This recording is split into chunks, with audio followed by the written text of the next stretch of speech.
عثمان شاہد صاحب ہمارے ساتھ موجود ہیں، ماہر ہیں بین الاقوامی امور کے، ان سے اس حوالے سے بات کر لیتے ہیں۔ عثمان صاحب بہت شکریہ آپ کے وقت کا۔ جب اسرائیل فلسطین پر حملے کرتا ہے تو یہ لاجک دی جاتی ہے کہ جی حماس کو غیر مسلح کرنا ہے، حماس ان پر حملے کر رہا ہے تو لہٰذا ہم اس کو جو ہے وہ قبول نہیں کریں گے، لیکن یہ فلوٹیلا اس میں امدادی کارکن سوار ہیں، کوئی مسلح اس میں کارکن نہیں ہے، نہتے لوگ ہیں، صرف امدادی سامان ادویات لے کر جا رہے ہیں، اس کی لاجک کیا دے گا اسرائیل؟ جی انہوں نے یہ دی ہے کہ فلوٹیلا کے جو کچھ لوگ ہیں ان کا تعلق حماس کے ساتھ ہے، تو ان کو جواز کی کوئی کمی نہیں، کیونکہ ان کو دنیا کے کسی بھی فورم پہ، کسی بھی عدالت اور کسی بھی کٹہرے میں جو ہے کھڑا نہیں کیا گیا، پچھلے 2 سال سے ہم دیکھ رہے ہیں۔ تو یہ وحشیانہ جو ان کا رویہ ہے، یہ میرے خیال میں انسانی حقوق کی جو بدترین پامالی کے وہ نئے ریکارڈ بنا رہا ہے، یہ اسی 2 سال سے جاری بربریت جو ہے اس سلسلے کا ایک تسلسل ہے، اس کی ایک کڑی ہے، یہ پورا پیٹرن ہے۔ اگر آپ دیکھیں تو یہ صرف ابھی انہوں نے وہاں کے اوپر محاصرہ یا یرغمال انہیں نہیں بنایا، اگر ہم دیکھیں تو پچھلے 2 سال میں 1581 ہیلتھ ورکر کو وہ قتل کر چکے ہیں، مار چکے ہیں وہاں کے اوپر ہے، اور 224 جو انہوں نے وہاں کے اوپر شہید کر دیے ہوئے ابھی تک وہاں کے جرنلسٹ جو ہیں فلسطینی ہیں۔ اور اس سے بھی زیادہ میرے خیال میں مکروہ حرکت جو انہوں نے کی ہے، انہوں نے اقوام متحدہ کے تقریباً 168 سٹاف ممبر جو ہیں مار دیے ہیں۔ تو وہ انسانی حقوق کے لوگوں کی، کارکنوں کی، جو کہ وہاں پہ والنٹیئر آتے ہیں رضاکارانہ کام کرنے کے لیے، چاہے وہ ایڈ ورکر ہو وہاں پہ، چاہے وہ وہاں کے اوپر لائف سیونگ ایڈ دے رہے ہوں، ٹیچرز ہوں، انجینئرز ہوں، پیس کیپرز ہوں، ان سب کی قتل عام جو ہے وہ اس کے اندر وہ شامل ہیں۔ اور اس میں انہوں نے کئی یورپین مار دیے۔ ابھی گزشتہ سال انہوں نے وہاں کے اوپر جو ایک اپنا سینٹرل کچن کا ایک ادارہ ہے یو کے کا، اس کے 6 لوگوں کو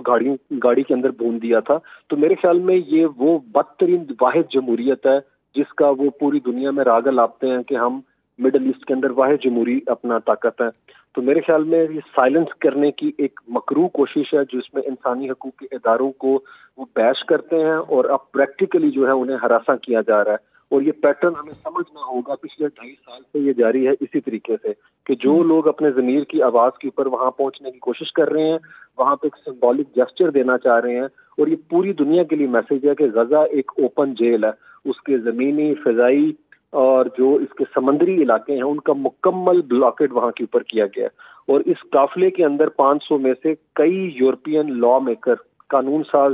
اداروں سے متعلق پارلیمنٹ کے لوگ ہیں وہاں پہ، گراٹا تھنبرگ ہیں جو سویڈن کی بڑی ایکٹیوسٹ ہیں کلائمیٹ کی، نیلسن منڈیلا کے پوتے جو ہیں وہ مانڈلا بنڈیلا، وہ اس میں شامل ہیں، ہمارے سینیٹر مشتاق اس کا حصہ ہیں۔ تو میرے خیال میں پرامن قافلے کو پرووکیشن قرار دینا یہ ایک بدترین ان کی جو ہے سازش ہے، جس کو پوری دنیا جو ہے وہ لائیو دیکھ رہی ہے اس وقت ہے۔ تو یہ جو ان کے منہ کو خون لگ گیا ہوا اس وقت ہم دیکھتے ہیں اسرائیلیوں کو۔ جو غزہ میں جینوسائیڈ ہو رہا ہے وہ بھی پوری دنیا دیکھ رہی ہے، لیکن 3 سال گزر چکے ہیں، ابھی تک کوئی حل نہیں نکال سکے ہم۔ لیکن سر سوال یہ پیدا ہوتا ہے، جس طرح یونان نے، اسپین نے، اٹلی نے اس اقدام کی مذمت کی ہے اور وہ کر بھی رہے ہیں، لیکن صرف مذمتیں سامنے آ رہی ہیں، عملی طور پر کچھ نہیں ہو پا رہا۔ عالمی قوانین کیا کہتے ہیں کہ اس طرح سے کسی بھی کو روکنا، سمندری قوانین اس حوالے سے کیا ہیں اور کیا یہ جائز ہے؟ جی بالکل، یہ انٹرنیشنل واٹرز کے اندر ہیں، اور اس کے اوپر تمام جو ہے یہاں سے بحری بیڑے جو ہیں، کشتیاں جو ہیں، وہ نیوی کے شپس گزر سکتے ہیں۔ وہ کوئی جس جگہ کے اوپر یہ ہیں تقریباً 75 مائل دور ہیں اس وقت وہ کوسٹ سے۔ اور جس طریقے سے میں نے کہا میری ٹائم کا ایک بلاکیڈ انہوں نے لگا رکھا ہے وہاں کے اوپر ہے، تو کوئی بھی دنیا کا قانون انہیں اجازت نہیں دیتا کہ اس طریقے سے پرامن لوگوں کو جو کہ وہاں پہ امداد لے کے جا رہے ہیں، کو ویپن کیری نہیں کر رہے، انہیں ہراساں کریں، ان کے اوپر الزام لگائیں کہ یہ جو ہے دہشت گردوں سے ملے ہوئے ہیں۔ تو جس طرح آپ نے پہلے بات کی کہ 2.5 سال سے جو انہیں ایک طرح سے ایمنیسٹی ملی ہوئی ہے، ان کو کوئی پوچھنے والا نہیں ہے، آئی سی سے ان کے وارنٹ جاری کر چکا ہے نیتن یاہو کے، آئی سی جے میں ان کے آئی ڈی ایف جو ان کی فورس ہے اس کا ٹرائل جاری ہے، انہوں نے ویزے بین کر دی ہیں یونائٹڈ نیشن کے اندر، اور دھمکیاں لگاتے ہیں اقوام متحدہ میں۔ تو میرے خیال میں یہ ٹائنی مائنورٹی جو ہے اس نے پوری دنیا کو آگے لگا کے رکھا ہوا ہے،